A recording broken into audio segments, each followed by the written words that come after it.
quick musician. Om Namo Bhagavate Vasudevaya. Om Namo Bhagavate Vasudevaya. Om Namo Bhagavate Vasudevaya. Om Namo Bhagavate Vasudevaya. Om Namo Bhagavate Vasudevaya. Om Namo Bhagavate Vasudevaya. Narayanam Namaskritya Naram Chaiva Narottama Devim Saraswatim Vyasam Tato Jayamadiraye Nasta Prayesh Bhadreshu Nityam Bhagavata Sevaya Bhagavate Uttama Shloke Bhakti Bhavati Naistiki. So reading from Srimad Bhagavatam, Canto 1, Chapter 3. We're going to be doing verses 20 to about 25, something like that. I think most of the verses there. All right. So yeah, one of the main questions. Oh, look, Kumar is still here.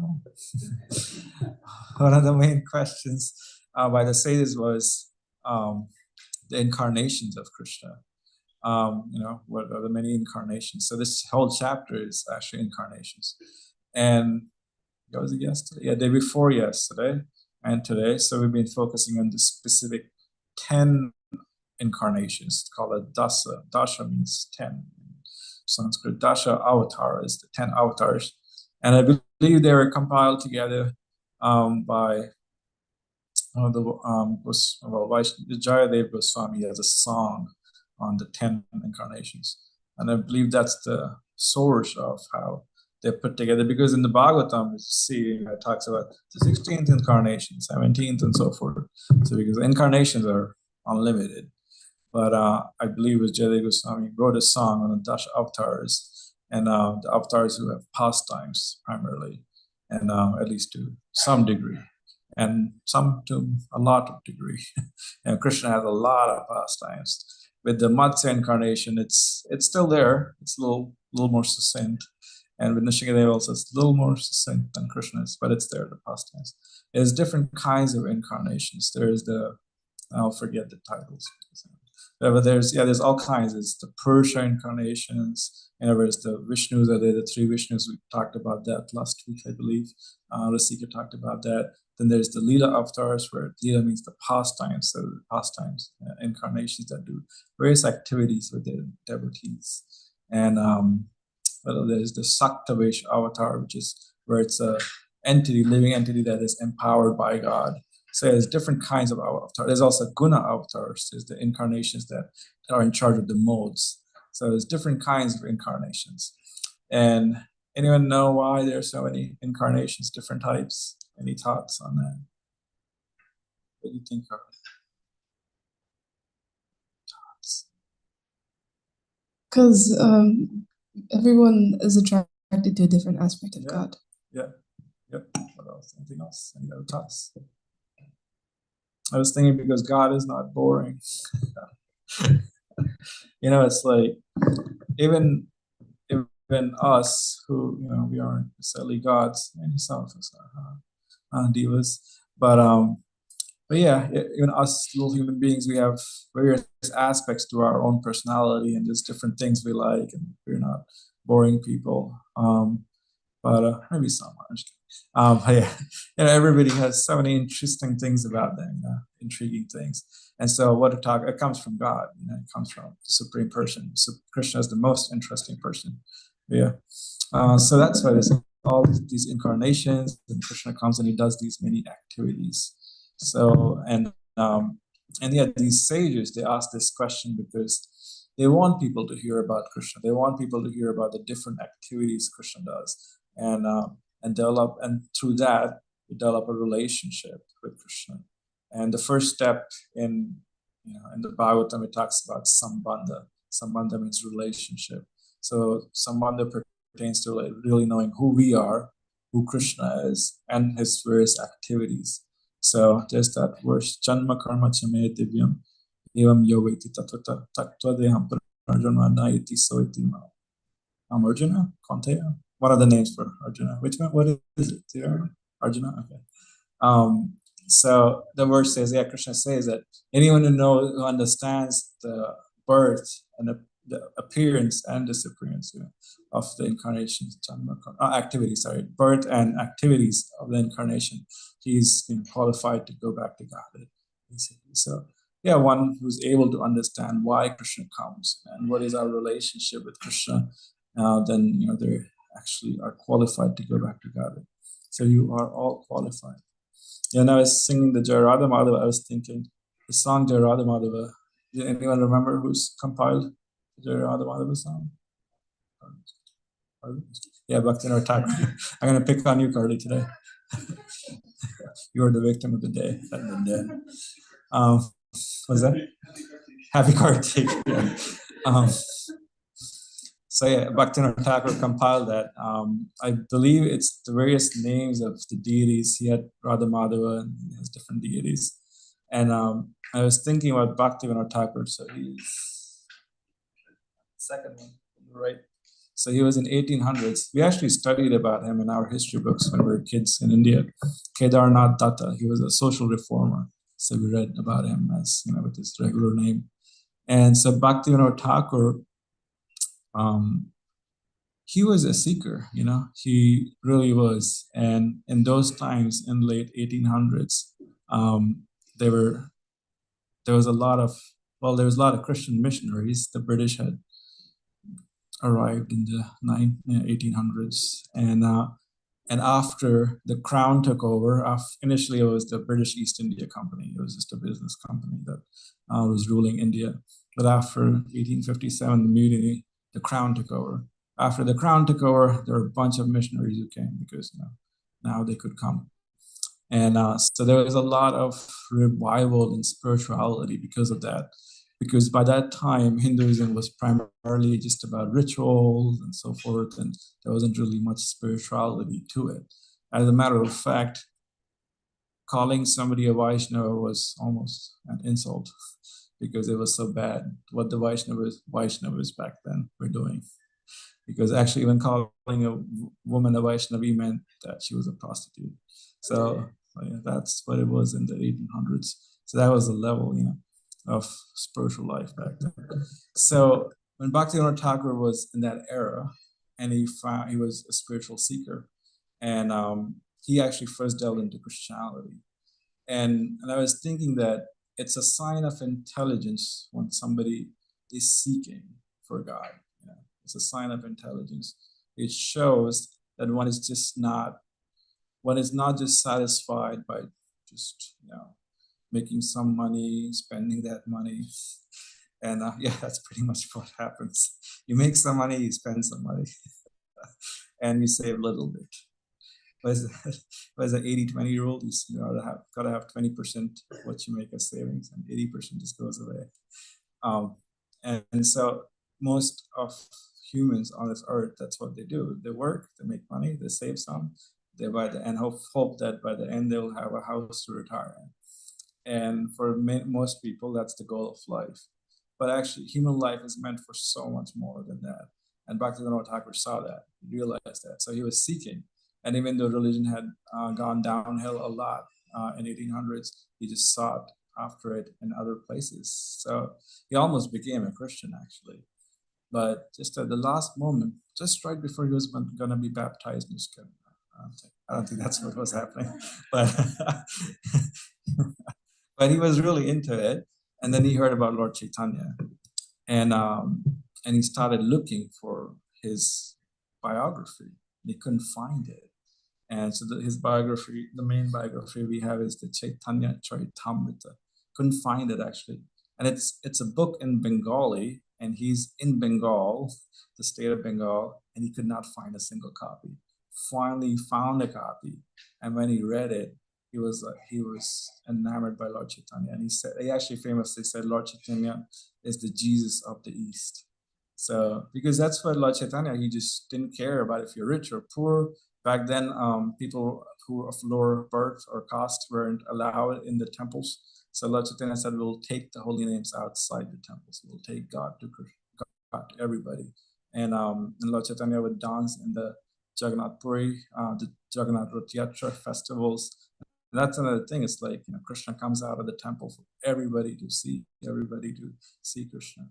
And so that was Lord Chaitanya's mood, and that's why, you know, in that context he said, yeah, he's the Jesus of the East.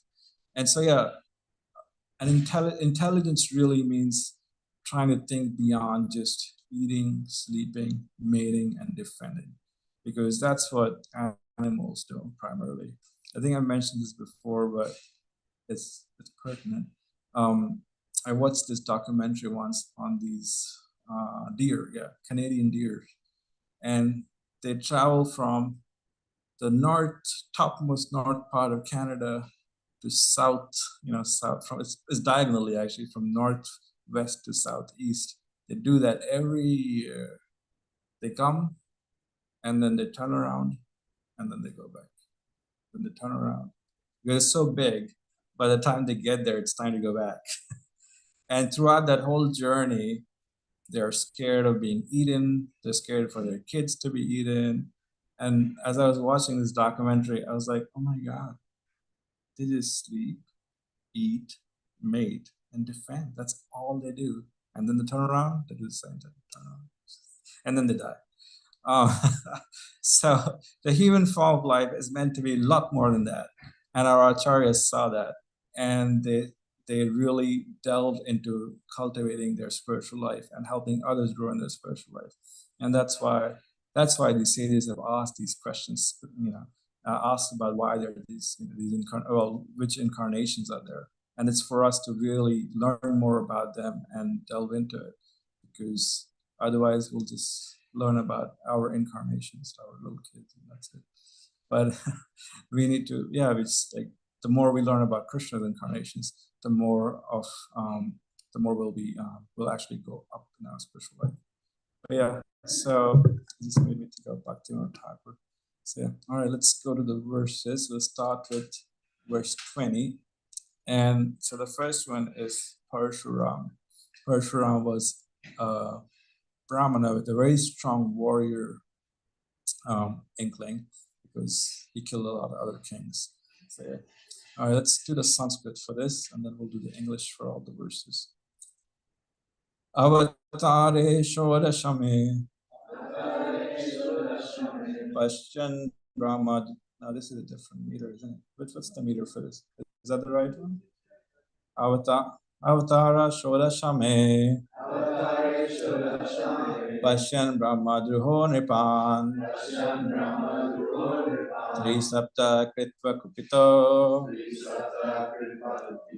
Nichatra Makara Mahe Avatare Shodashame Pashyan Brahma Druho Nipan Trisapta Kritva Kupito Nishatra Makaram Mahi Avatare Shodashame Pashyan Brahma Druho Nipan Trisapta Kritva Kupito Nichatra Makaram Mahi.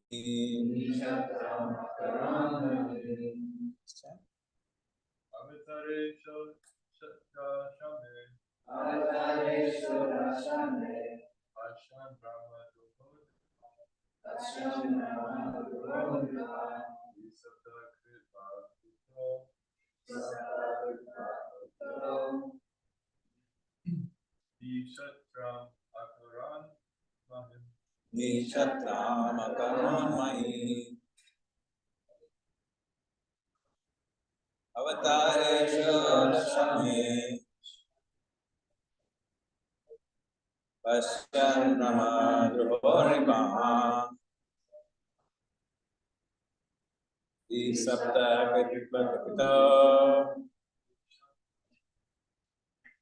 Nishatram Akaron Mahi.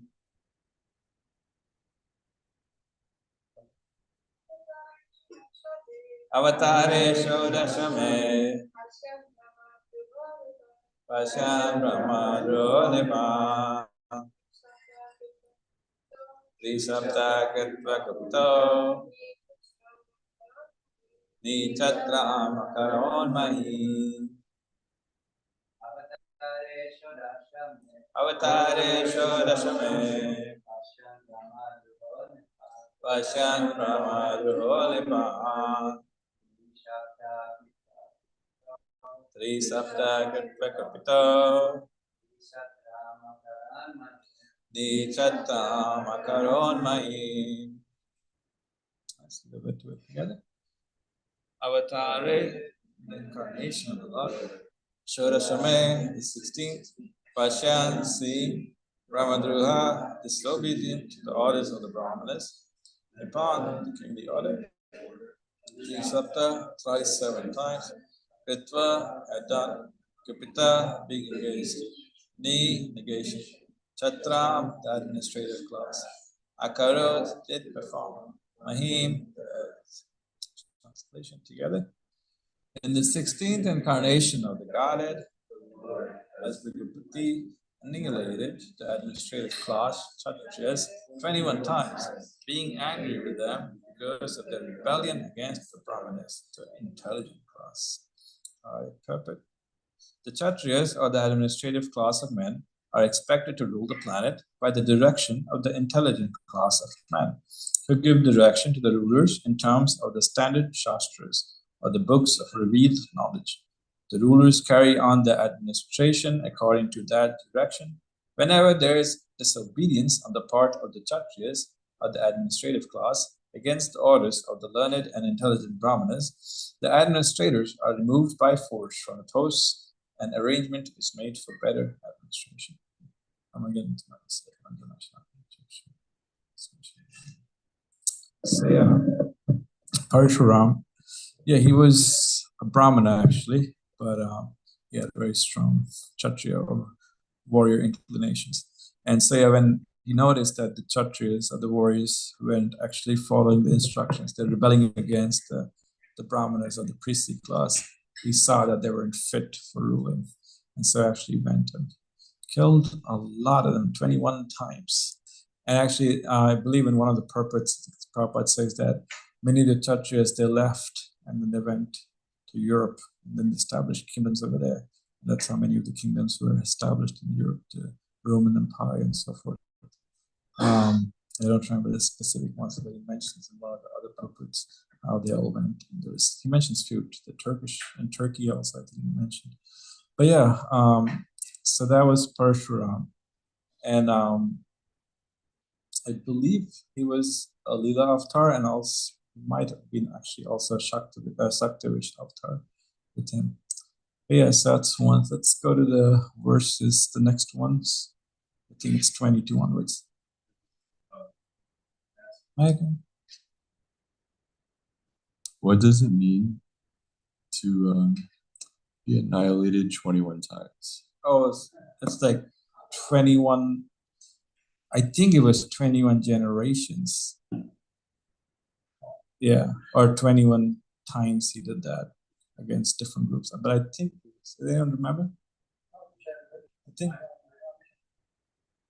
Yeah, it's true. But my memory is telling me that he revived them and killed them again because he was so angry.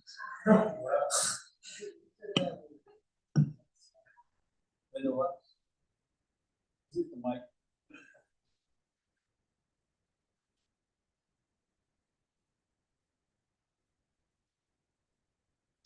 Yeah, Parshuram's father, well, his mother actually looked with desire at another man, and so his father got mad at her, and he told one of Parshuram's older brothers to kill his mother, and he wouldn't do it.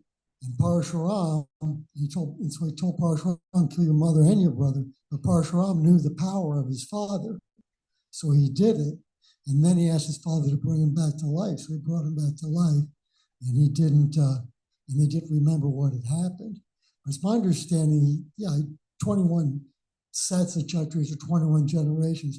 He fought with Lord Ramchandra, I'm pretty sure, and he's also supposedly still around.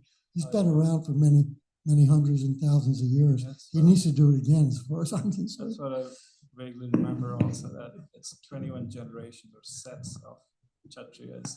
There was a point where some of them were revived also, but I don't think they were revived 21 times. But yeah, I can't remember the details of this pastime. Yeah. But yeah, if you find something. Oh yeah, so that was it. So you want to go to verse 22? We could do the English translations for that. So this one's about Lord Ram. In the 18th incarnation, the Lord appeared as King Rama. In order to perform some pleasing work for the demigods, he exhibited superhuman powers by controlling the Indian Ocean and then killing the atheist King Ravana, who was on the other side of the sea.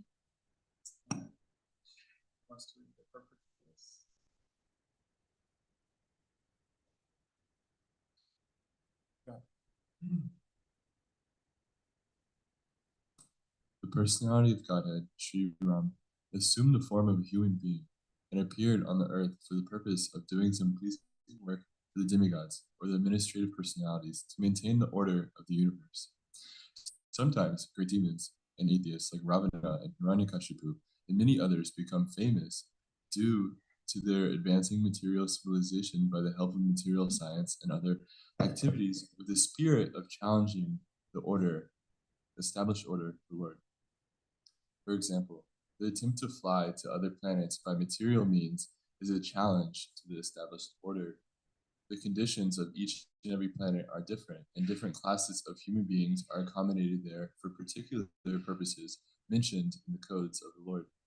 But, puffed up by tiny success and material advancement, sometimes the godless materialist challenge the existence of God. Ravana was one of them, and he wanted to deport ordinary men to the planet of Indra, heaven, by material means without consideration of the necessary qualifications. He wanted a staircase to be built directly reaching the heavenly planet so that people might not be required to undergo the routine of pious work necessary to enter that planet. He also wanted to perform other acts against the established rule of the Lord. He even challenged the authority of Sri Ram, the personality of Godhead, and kidnapped his wife, Sita. Of course, Lord Ram came to chastise this atheist, answering the prayers and desires of the demigods. He therefore took up the challenge of Ravana, and complete activity is the subject matter of the Ramayana. Because Lord Ramachandra was the personality of Godhead, he exhibited superhuman activities which no human being, including the materially advanced Ravana, could perform. Lord Ramachandra prepared a royal road on the Indian Ocean with stones that floated on water. The modern scientists have done research in the area of weightlessness, but it is not possible to bring weightlessness anywhere and everywhere. Because the weightlessness is the creation of the Lord by which he can make the gigantic planets fly and float in the air. He made the stones, even within this earth, be weightless, and prepared a stone bridge on the sea without any supporting pillar. That is the display of the power of God. So yeah, so Lord Ram, all his pastimes are in this book called Ramayana, and primarily he came to establish Dharma again and kill various demons actually. When he was young, and he was still young, and this sage Vishwamitra, he came to the king, Ram's father Dashrath, and he said that I need Ram's help because in the forest there are these demoniac entities coming to disturb the sages, and that's primarily was what kings like Prabhupada mentioned, Ravana and Hiranyakashipu did. They were like these kings who wanted to find loopholes and just turn the laws of nature upside down. Basically, they were so powerful and intelligent that they were trying to figure out ways to, if you are actually pious, then you'll go down to the lower planets. So they were trying to figure out that, and then if you're impious, will go up on the ladder. So both Ravana and Hiranyakashipu were trying to do that. So to that purpose, they would have these other entities go attack the sages and ruin the sacrifices that they were doing. And so because of that, Vishwamitra said, I need kshatriyas, I need warriors to come help kill all these various demons. And so Lord Ram, he was still very young in his teens, and he went with Vishwamitra, and they went into the forest, and the first demon that they killed, so, I forget her name, Taraka. Yeah, her name was Taraka, I think. And so Taraka saw this young boy, and she was like, "Who is this boy?" But then Lord Ram shot his arrows, and she was a goner. It's funny, and then first demon Krishna also could kill this. That was Putana. So somehow both of them killed female demons the first time. Ranath Marsh very interestingly pointed it out one time, and they didn't give any reason why. But yeah, so and then Lord Ram stayed with Vishwamitra, and Vishwamitra trained him more in the arts of mantras and how to fire mystic weapons, especially with the bow and arrow. So you'll see often Lord Ram with his bow and arrow, and that's how he killed Ravana too. Ravana was also very powerful. He was actually a worshipper of Lord Shiva. And it's interesting because in the Vedic paradigm, you'll see these various demoniac kings, and they follow the Vedic rules and regulations, but with the purpose of undermining God. And so Ravana was doing that as well. And it's interesting because Ravana, he really controlled his senses, and he did these austerities. I believe he was worshiping Lord Shiva, and he was cutting parts of his body out and offering it in the fire as sacrifice to Lord Shiva. And then he was about to cut his head off. And Lord Shiva appeared, and he's like, hold on. What do you want? Let me give you a boon. So then Ravana was so full of pride. He asked Lord Shiva that, I want to be always victorious against, you mentioned all kinds of things against, demigods can't defeat me and all other entities. He lifted a bunch of different entities. But he was so proud, he thought, I don't have to ask to be not defeated by humans and by animals. So he didn't put that in there, in that clause. So he was like, I'm so powerful, So Lord Ram came as in the form of a human being, and he came with an army of monkeys. So they defeated him. But Ravana was too proud. And so he got his powers by really controlling his senses. But then he lost his powers because he could not control his senses when he attacked Sita. So oftentimes, we perform various, austerities, and we gain a lot of strength. But then we might become proud, or we might, when we don't control our senses, then all that strength, spiritual or material, goes away. And so that's Ravana's example. So we want to do austerities not to just gain strength in material or spiritual life, but we want to do austerities to please Krishna. So even in the month of Kartik, if you have any strong vows, you want to do it not just as an austerity, but just as an act of devotion. And so one can perform all kinds of, it's funny, for Krishna, one can do all kinds of austerities, or they can enjoy a lot, but you have to do it for Krishna, actually. Because in life, there's enjoyment. We like the Tuesday halwa. So it's like there is enjoyment in life. But the idea is like, we are offering this to Krishna, and we're enjoying it in Krishna consciousness. Being a devotee doesn't mean just eat dry rice cakes and just be sad and sorrowful and do austerities. But being a devotee means you do have fun. Kirtan is fun, having prasadam is fun, and having friends is fun. But it's in the context of Krishna consciousness, keeping Krishna in the center. And so, when one does austerities, but they do it with the mood that this is a devotional activity, not just for the sake of austerity's sake, to gain strength and so forth. But Ravana, he was just doing it to gain strength and power, and actually then go ahead and defeat God as he intended to. And Hiranyakashipu was the same way. He also did a bunch of austerities, got his boon. And they both, if you read in the Bhagavatam, they were really like liars, and they're trying to form this contract, like, I can't be defeated, if blah blah blah, and this. But they missed few clauses, and then Krishna found the loophole, the biggest loophole, and so then he defeated both of them. But so Lord Ram, he came, he looked like an ordinary human being, but it was actually Supreme Personality of Godhead. And if you read in the Ramayana, there's so many nice stories about Lord Ram and his devotees. his chief devotee was Hanuman, and Hanuman was very dedicated to Lord Ram, and he would do anything that Lord Ram asked. And there was a pastime where, so they had to cross the ocean, right? And they were trying to figure it out. And so so the verse says that he exhibited superhuman powers by controlling the Indian Ocean. So Lord Ram was at the ocean and he was requesting the ocean, like, please give us passageway. And the ocean just would not respond. And so at that point, Lord Ram stood up and he got really, really angry. And his eyes are described as copper red.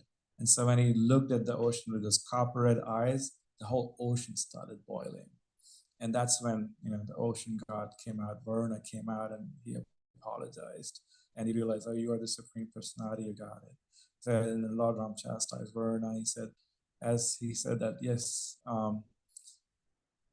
seems like in today's age, people do not respond to kind words, so you have to chastise sometimes. And people don't hold virtue and principles, so then sometimes you have to actually chastise. So Lord Ram was pretty harsh with him. But then Varuna apologized, and then he said that if you take rocks and you write your name Rama on it, it'll float, it won't sink. And so they started doing it. All the monkeys, they would write Ram on these huge boulders, and they would put it in the ocean, and that's how they build the bridge. And so one day Lord Ram, he thought, okay, well, let me put a rock also. So he put a rock in the ocean, but he didn't write his name on it, and it sank. And so he was like, how is it? I mean, I'm Ram, but but I put a rock and it sank. And so Hanuman said, actually, your name is even more powerful. So you have to have the name. So the holy name is always glorified. And your name is even more powerful and merciful, actually. That's what he said. And so, there you go. Varuna apologizing to Lord Ram. So there's so many other pastimes. And then, of course, they crossed the ocean and defeated Ravana. But it's a lot of stories of virtue. Lord Ram's pastime, Lord Ram came as Purushottama, the perfect person, the perfect king. And so many times his pastimes are hard to understand, specifically in the end when he defeated Ravana, and then Sita came back with him. And even then, actually, when he defeated Ravana, since Ravana had kidnapped Sita, he asked Sita to actually go through fire, basically, to show her purity, because this demon had kidnapped her. And as a king, he had to show that example, even though he didn't necessarily want to do it. He had to show that by example, that she's still pure. And so then she did, and then she went back with him. And back in the kingdom of Ayodhya, there was just a common citizen, and it was a common practice, even in Krishna's pastime. The kings would send, sometimes they would actually disguise as just regular people, and they would go in the kingdom and they were like, so what do you think about this guy, the king? What do you think of him? And people would speak their minds, and then they would go back and be like, all right, this is what we need to fix. So actually they would go in disguise, and even until medieval times, actually, kings did that. So the story where King Akbar in Mughal times, in 1600s or 1700s, he did the same thing. Krishna did it too, I think. There was this one guy who was chastising his wife about something, and he was just like a low class person, and he was mad at his wife, and he said that, what do you think? Do you think I'm like Ram, who will take his wife back even though she was out with somebody for years? And so Lord Ram heard that. And so again, he had to show that the king has to be above any criticism. So to that end, he asked his wife to leave the palace, actually. And so she went to the forest and dropped her off to the forest. And that's where she gave birth to their sons, Love and Kush. They were twins. And then years later, Love and Kush came, and they recited the whole pastime of Ramayana. And so then, he understood, Lord Ram understood that they are my sons. And then they became kings. But that one part where it's quite, for people to understand. It's like, how could God do that? How could, why would he do that to his wife? And it was done specifically because he had this incarnation had a specific purpose to establish what a good ruler, a ruler about who is above any criticism will have to behave.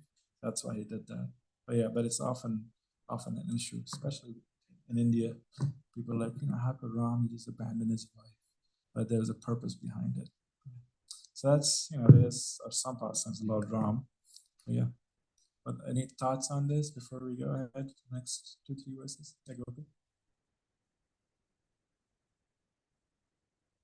Immense austerities that these demons undertake.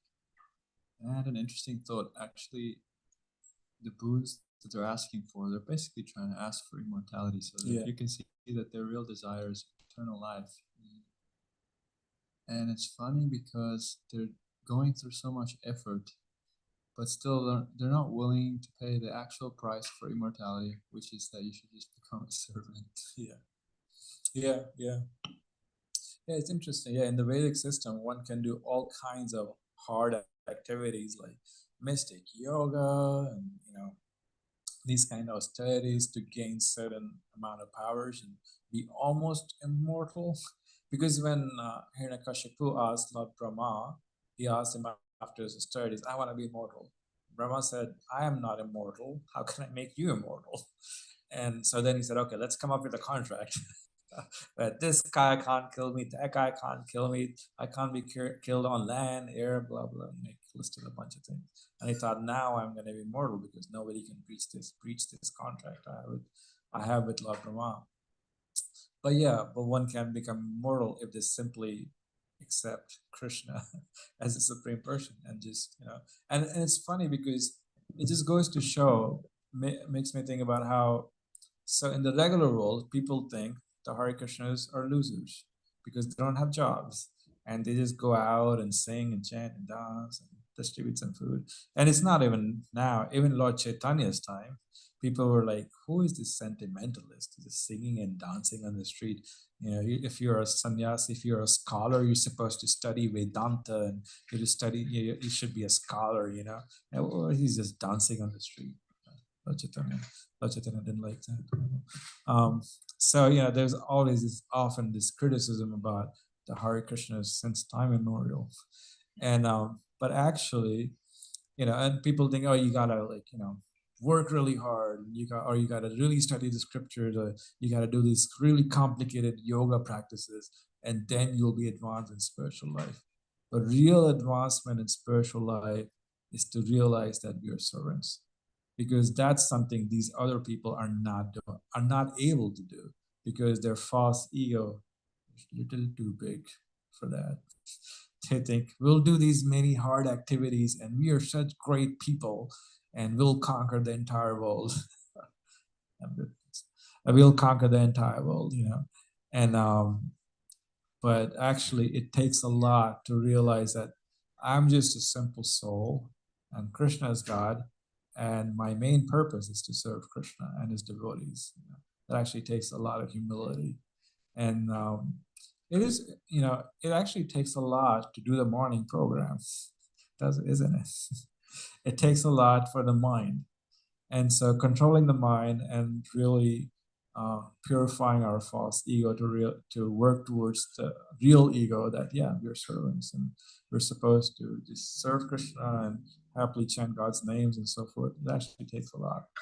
And so for the regular folks out there, they don't quite grasp, what that is, and they think, oh, this bhakti in India especially, they think, oh, bhakti, it's the easy part, bhakti, you show some love to the deity, it's easy. But actually, it's the hardest because one has to eat the humble pie and realize that they're not that great. They're just simple souls. Mm-hmm. Bed and Bhagavatam. No, he's sick. He's sick. Was Hanuman an incarnation of Lord Shiva? Hanuman, there's that too. Hanuman is an incarnation of Lord Shiva. Yeah. I don't know if it's partial or full incarnation, but definitely. Yes.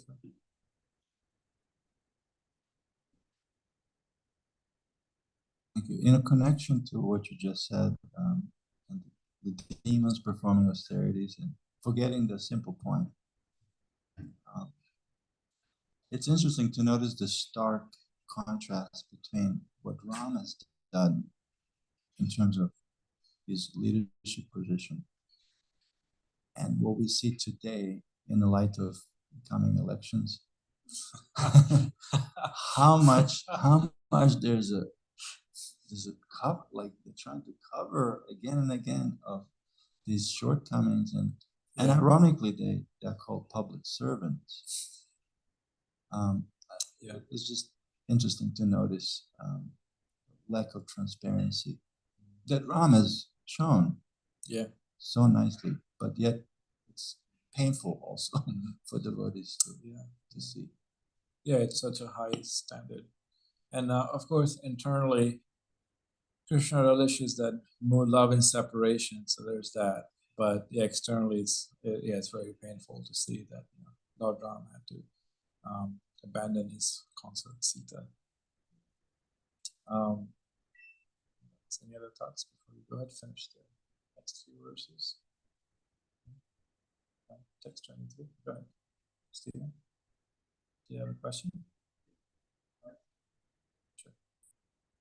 Oh, in that case, I really like the point that you just shared, how bhakti is actually the most difficult path, because really understanding our position as servants of Krishna, it's not easy, and sustaining that throughout one's life and throughout however long it takes for one to become fully purified and go back to Godhead, it's very difficult.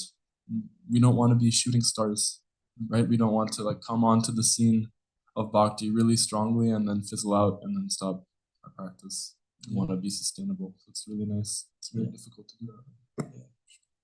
Yeah, because initially we come in the process of bhakti and we think we are pure devotees. There was this one funny incident, a funny story.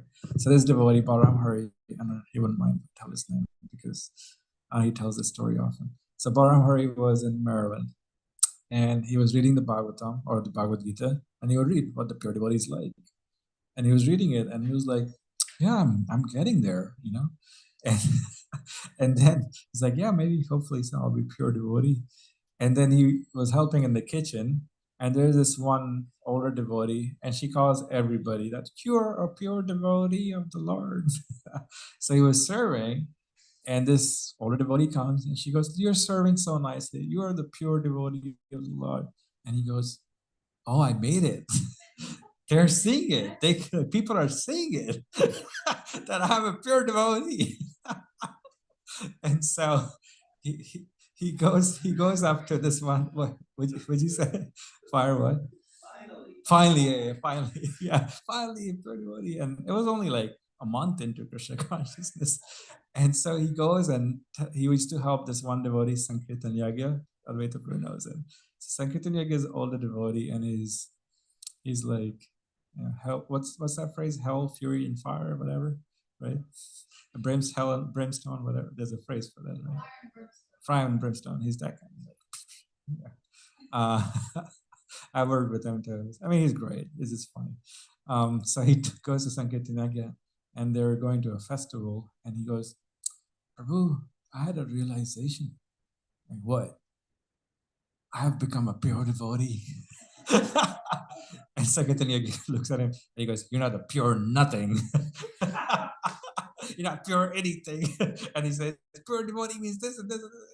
He starts listing what it actually means. and he goes, "But she said I'm a pure devotee." And he goes, "She says that to everybody, Prabhu, because she is a pure devotee." I don't know why I got on the pure devotee subject. I mean, it's a funny story. But pure devotee means like you realize that actually I'm the servant of the servant of the servant. And you don't, pure devotee actually means you realize how great Krishna is, how great the devotees are, and how merciful they are. And you are just so grateful. You don't even think about your level of advancement. You're just humbled by all that. And that's a sign of advancement. yeah, initially you might think, yeah, pure devotee. Yeah, it's funny. He told us this story years ago. But he's actually, Balaram Hari is a great devotee. Some of us met him in North Carolina on the trip back. I don't know who was here on that trip, but he was giving classes. I think Govinda Rupini's house, he was speaking to us. I think Tulasi was there. You were there. Yeah. Yeah, he was great. He's a funny guy. He's a little eccentric, but he's very wise. He knows a lot of the scriptures. But yeah, so that was a pure devotee story. Yeah.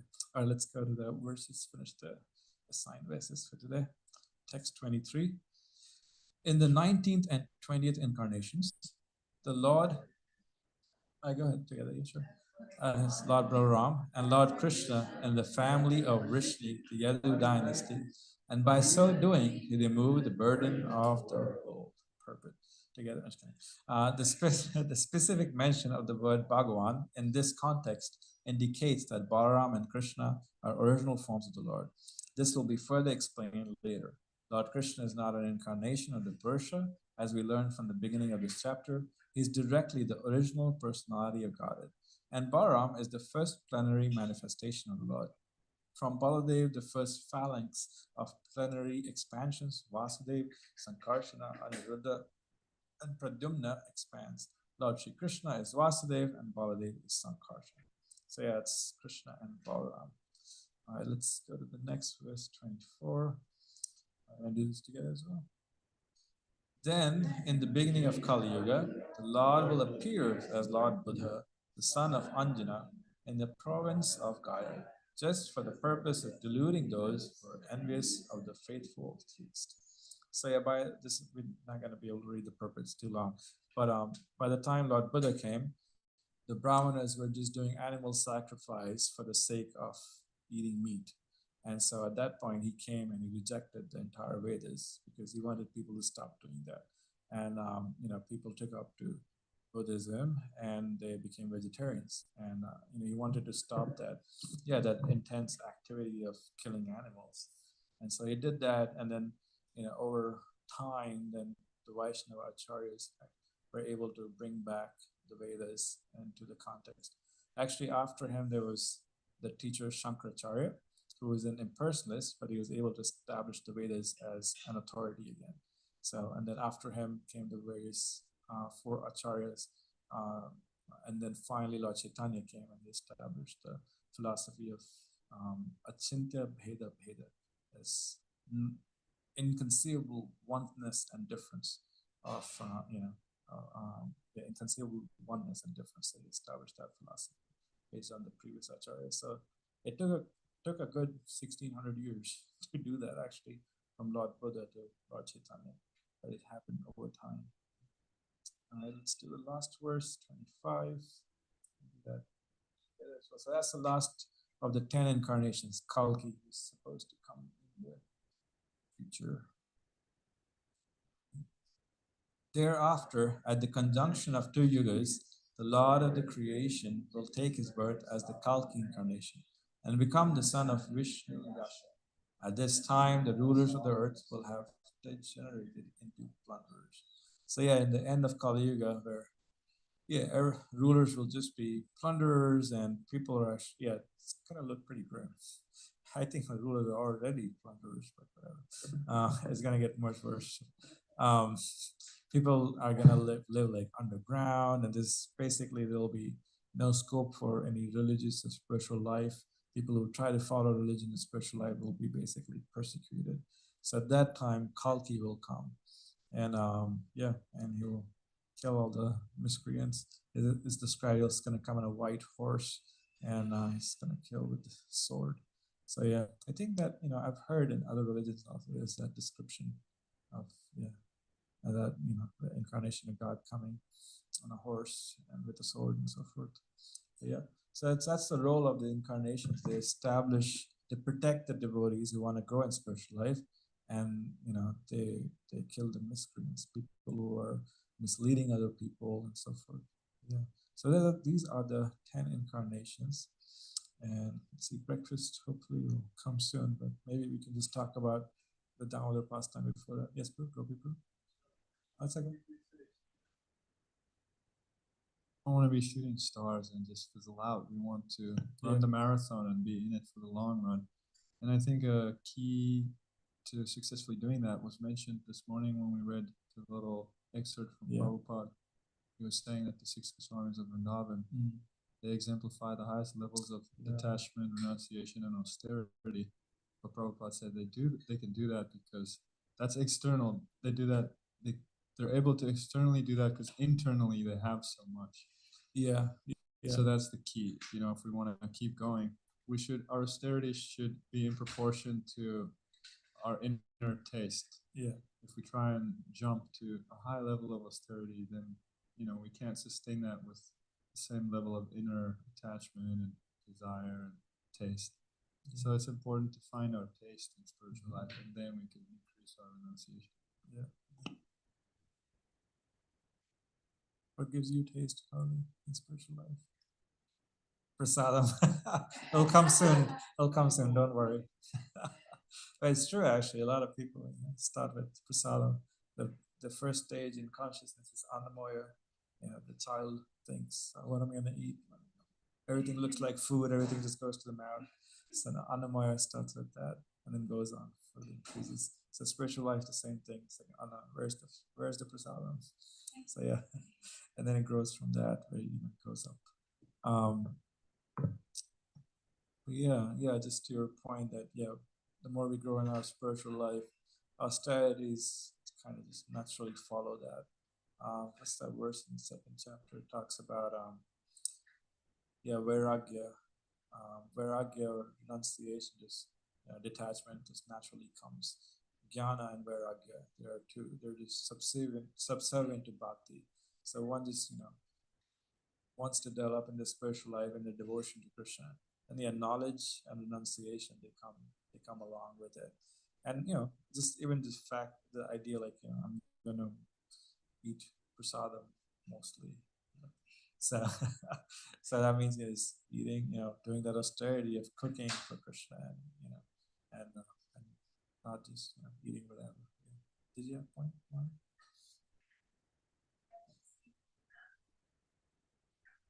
Read the verse about Lord Buddha. Correct me my thinking. Is it that Srimad Bhagavatam was actually spoken before Lord Buddha's appearance? Yes. Yeah. So I was just thinking about that point and how essentially the Bhagavatam predicts Lord Buddha coming in the very place that he comes. And I remember when I first heard that, how much faith that gave me in the Bhagavatam and in these teachings. And just because we were talking about taste and faith, I just wanted to share that. Oh yeah, sure, yeah. Try to look purport. A long purport. But yeah, he was also from Bihar, state I'm from Kaya.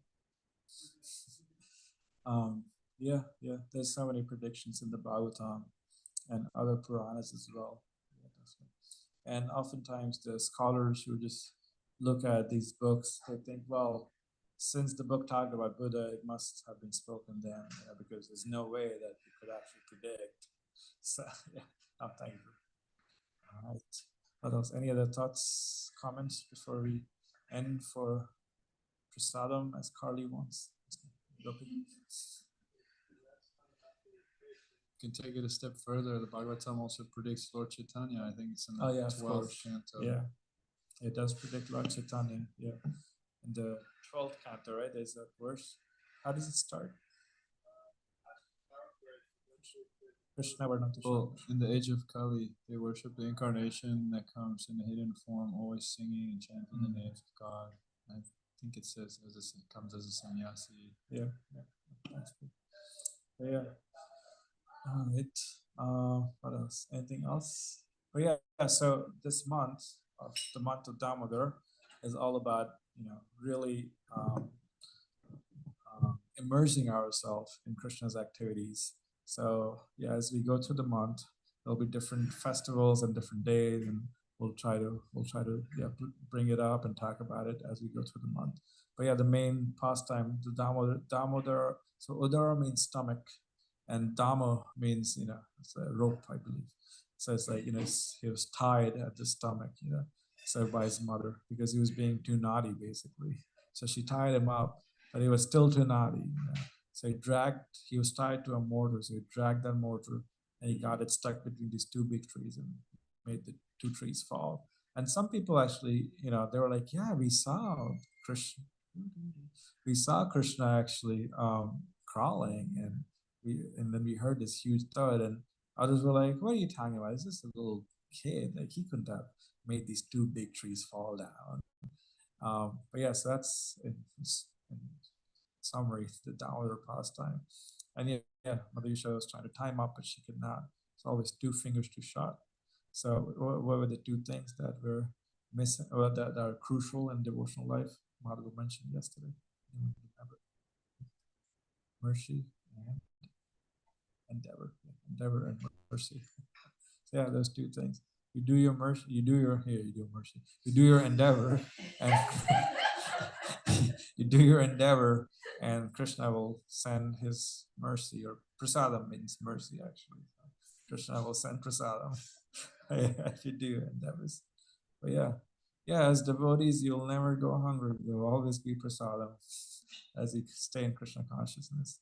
But yeah, one time our good friend Amrita Keli, she was in Vrindavan. She was doing her Bhakti Shastri, and she took a vow. She said, I'm not going to focus on where my food is going to come. And if Krishna sends, I will eat. So every day, somehow, somebody would bring her prasadam. She wouldn't make any endeavor. She would just focus on her Bhakti Shastri. And somebody would come, I have mom for you, this for you. I don't know how long it lasted. But she never went hungry. At least for a week, that was the case, I think. But yeah. So if you practice Krishna consciousness, there will always be mercy, prasadam, thanks to Kiara and Krishna.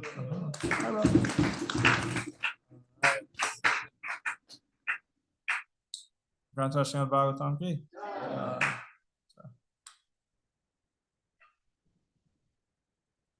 Mahaprasade Govinde Nama Brahmani Vaishnave